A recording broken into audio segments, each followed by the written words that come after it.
Hello friends, સ્વાગત છે આપનું મારા રસોડાના કાઠિયાવાડી સ્વાદમાં. હું ભાવનાબેન રાઠોડ. આજે આપણે બનાવશું ચણાની દાળનું સ્વાદિષ્ટ શાક. આજ સુધી તમે અલગ અલગ રીતે ઘણી વખત ચણાની દાળ બનાવી હશે, પણ આજે તમને એક સ્પેશિયલ મસાલા સાથે જે આપણે ચણાની દાળનું શાક બનાવશું તે ખાતા તમને ખૂબ જ સ્વાદિષ્ટ લાગશે અને સ્વાદ મોઢામાં રહી જશે. 4 થી 5 કલાક ચણાની દાળને પલાળી અને પછી જ આપણે શાક બનાવવાનું છે, તો ઝડપથી બનશે. તો ચણાની દાળને મેં 4 થી 5 કલાક ગરમ પાણીમાં પલાળી દીધેલી. આ રીતના પલળતા દાણો ખૂબ જ મોટો થઈ જશે, તમે જોઈ શકો છો. સૂકી દાળ કરતાં પલાળેલી દાળ ખૂબ જ મોટી થઈ ગઈ છે અને આ રીતના પલળેલી હોવી જોઈએ. તમે હાથમાં લેતા તૂટી જાય આવી રીતના પલળેલી દાળ હશે તો તમારું શાક ખૂબ જ ઝડપથી બની જશે અને સ્વાદિષ્ટ પણ એટલું બનશે. તો ચણાની દાળનું એક સ્વાદિષ્ટ મસાલો તૈયાર કરી લઈએ. અહીંયા એક બાઉલ લીધેલું છે, તો બાઉલમાં આપણે 2 ચમચી લાલ મરચું પાવડર નાખશું. લાલ મરચું પાવડર તમારા સ્વાદ મુજબ તમે વધારે કે ઓછું કરી શકો છો. હું અત્યારે 2 ચમચી લઉં છું. અડધી ચમચી હળદર, 1.5 ચમચી ધાણા જીરું પાવડર લેશું. ધાણા જીરું પાવડર થોડું વધારે હશે તો વધારે સરસ સ્વાદિષ્ટ એવું આપણું શાક તૈયાર થશે. 1 ચમચી દળેલી વરિયાળી લીધેલી છે. જો આ રીતના તમારી પાસે પીસેલી વરિયાળી ન હોય તો તમે આખી વરિયાળી પણ ઉપયોગમાં લઈ શકો છો. ચમચી તલ લીધેલા છે. તલ અત્યારે કાચા જ લીધેલા છે. આપણે મસાલો સાંતળવામાં તલ સરસ શેકાઈ જશે, તો કાચા જ તલ લીધેલા છે. અને એક સિક્રેટ મસાલો, આમાં હું ચાટ મસાલાનો ઉપયોગ કરું છું. ચાટ મસાલો નાખી અને એક વખત તમે આ ચણાની દાળનું શાક બનાવી જોજો. તો ચણાની દાળના શાકમાંના મસાલા માટે 1 ચમચી આપણે ચાટ મસાલો પણ લીધેલો છે. મસાલો બધો સરસ મિક્સ કરી લેશું અને આ રીતે તમે મસાલો બનાવી અને સ્ટોર કરી શકો છો. કોઈ પણ કઠોળના શાકમાં તમે આ મસાલો ઉપયોગમાં લો, ખૂબ જ ઝડપથી તમારું શાક તો બની જશે પણ સ્વાદિષ્ટ પણ એટલું બનશે. અહીંયા કાઠિયાવાડી સ્વાદમાં તમને અલગ અલગ મસાલા સાથે ઘણા શાકની વેરાયટી તમને જોવા મળશે. કાઠિયાવાડી સ્વાદને તમે સબસ્ક્રાઈબ કરી લો અને પાસે રહેલું બેલ પ્રેસ કરી લો. તમને અવનવા શાકની રેસીપી આપણી કાઠિયાવાડી સ્વાદમાં મળતી જ રહેશે. તો હવે આપણો મસાલો મિક્સ થઈ ગયો છે, તો શાક બનાવશું. શાક બનાવવા માટે દાળમાં રહેલું પાણી આપણે અલગ કરી લેશું. ચણાની દાળનું શાક આપણે કુકરમાં જ બનાવશું. ઘણા ચણાની દાળને અલગથી બાફી અને પછી શાક બનાવે છે. આજે આપણે ડાયરેક્ટ કુકરમાં બનાવશું. તો શાક બનાવવા માટે અહીંયા 2 મોટા ચમચા ભરી અને તેલ લીધેલું છે. ચણાની દાળમાં થોડું તેલનું પ્રમાણ વધારે રહેશે. તમારા ઘરમાં ઓછું તેલ ખવાતું હોય તો તમે ઓછું તેલ મૂકી અને આ શાક બનાવી શકો છો. તેલ ગરમ થતાં અડધી ચમચી જીરું નાખશું. જીરું સરસ કકળી ગયું છે તો હિંગ નાખશું. એક મીડિયમ સાઈઝની ડુંગળી સમારીને લીધેલી છે, તો ડુંગળી નાખી દેશું.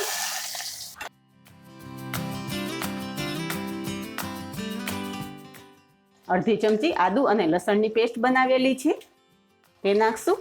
જો તમારા ઘરમાં લસણ ડુંગળી ના ખવાતી હોય તો તમે લસણ અને ડુંગળી બંને સ્કીપ કરી શકો છો. તો પણ આ સ્પેશિયલ મસાલા સાથે આ ચણાની દાળનું શાક સ્વાદિષ્ટ જ બનશે.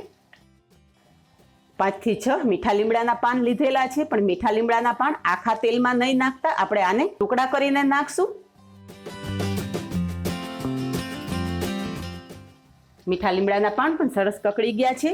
તો અહીંયા 2 મીડિયમ સાઈઝના ટમેટા સમારીને રાખેલા છે, તો ડુંગળી સાથે ટમેટા પણ મિક્સ કરી દેશું. હવે ડુંગળી અને ટમેટા ઝડપથી સંતળાઈ જાય તે માટે આપણે મીઠું નાખી દેશું. આપણે મસાલો બનાવેલો એમાં મીઠું નાખેલું નથી, અત્યારે જ આપણે મીઠાનો ઉપયોગ કરીએ છીએ, તો સ્વાદ પ્રમાણે મીઠું નાખેલું છે.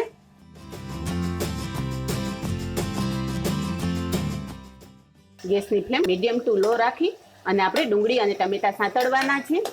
તો ડુંગળી અને ટમેટા સરસ સોફ્ટ થઈ ગયા છે. તો શાકના રસાને થોડું ઘટ બનાવવા અને વધારે સ્વાદિષ્ટ બનાવવા માટે 1 ચમચી ચણાનો લોટ લીધેલો છે. ચણાનો લોટ તેલમાં નાખીશું તો સરસ શેકાઈ જશે. મિક્સ કરી લેશું. હવે જે આપણે મસાલો તૈયાર કરીને રાખેલો છે એ ડુંગળી ટમેટા સાથે મિક્સ કરી દેશું.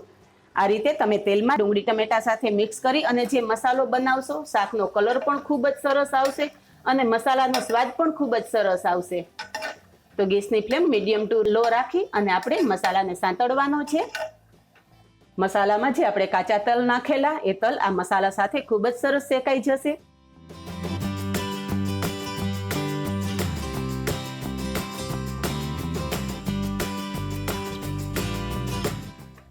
હવે તમે જોઈ શકો છો કે એકાદી મિનિટમાં જ આપણો મસાલો ખૂબ જ સરસ સંતળાઈ ગયો છે અને મસાલા અને ડુંગળી ટમેટાની પેસ્ટમાંથી તેલ અલગ પડી ગયું છે. તો પલાળીને રાખેલી દાળ આપણે કુકરમાં નાખી દઈશું.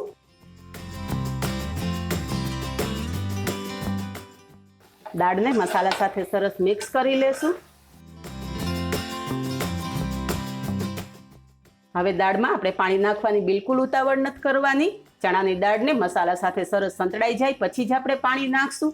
તો 1 થી 2 મિનિટ આ રીતે તમે મસાલા સાથે સાંતળીને શાક બનાવશું તો ઓછા તેલમાં પણ વધારે સ્વાદિષ્ટ શાક તૈયાર થશે અને તેલ ઉભરાઈને ઉપર આવી જશે.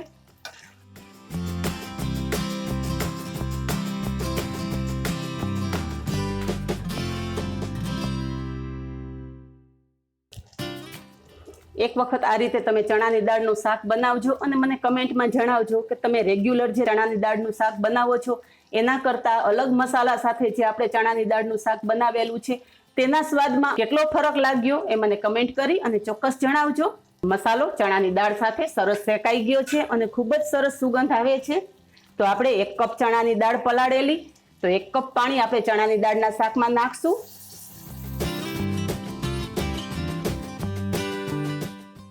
મિક્સ કરી લેશું.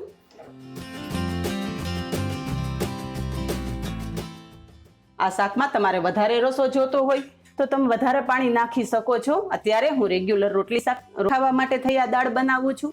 જો તમારે ભાત સાથે ખાવા માટે ચણાની દાળ બનાવી હોય તો થોડું વધારે પાણી નાખી અને વધારે રસો કરવાનો. અને ખાસ તમને જણાવવું, ઘણું વખત તમે કઠોળ બાફી અને કઠોળનું પાણી કાઢી નાખો છો તો કઠોળનું કોઈ મિનિંગ નથી રહેતું. એટલા માટે હું ડાયરેક્ટ જ આ રીતે કુકરમાં શાક બનાવું છું જેથી આપણને કઠોળનું ચણાની દાળનું પૂરેપૂરું બેનિફિટ મળશે. ચણાની દાળ બાફી અને અલગથી કરો અને આ રીતના શાક બનાવો, શાકના સ્વાદમાં પણ ઘણો ફરક પડી જશે. કુકરનું ઢાંકણ ઢાંકી અને કુકરમાં 4 સીટી થવા દેશું. કુકરમાં 4 સીટી થઈ ગઈ છે, જોઈ લઈએ.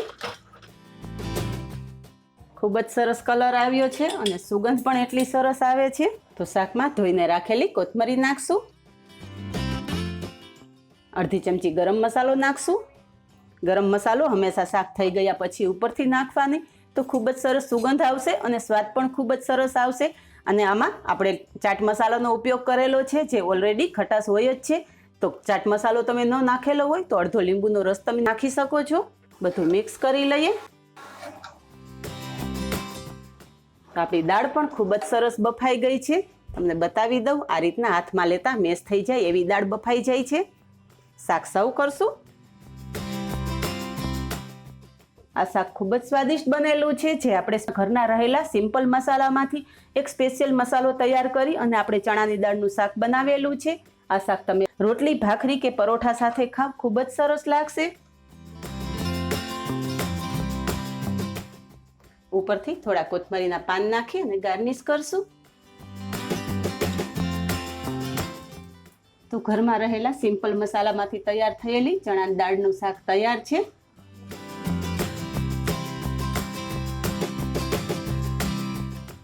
તો આ જ રીતે આજે જ બનાવો અને મને કમેન્ટમાં જણાવો કે આપને મારી આ ચણાની દાળના શાકની રેસીપી કેવી લાગી. આપણે કાઠિયાવાડી સ્વાદમાં બનતી રેસીપી જો તમારે કોઈ ઓર્ડર કરવી હોય તો તમને વોટ્સએપ નંબર ડિસ્ક્રિપ્શન બોક્સમાં આપી દઈશ. વોટ્સએપ નંબર પર જઈ અને તમે મેસેજ કરી શકો છો. તો કાઠિયાવાડી સ્વાદમાં બનતી કોઈ પણ રેસીપી તમને ઘર સુધી પહોંચાડી દેશું. અને ફ્રેન્ડ્સ, જો તમારે તમારી રેસીપી કોઈ કાઠિયાવાડી સ્વાદમાં મૂકવી હોય તો તમે કમેન્ટ કરી અને તમારી રેસીપી મને શેર કરી શકો છો. તો તમારા નામથી કાઠિયાવાડી સ્વાદમાં આપણે તમારી રેસીપી બનાવશું અને દેશ દુનિયામાં તમારી રેસીપી પ્રસિદ્ધ થશે. તો ચાલો સાથે મળી અને નવી નવી રેસીપી બનાવીએ. જે બસ આટલું જ. મળીએ નેક્સ્ટ વિડીયોમાં. ત્યાં સુધી બાય. Thank you.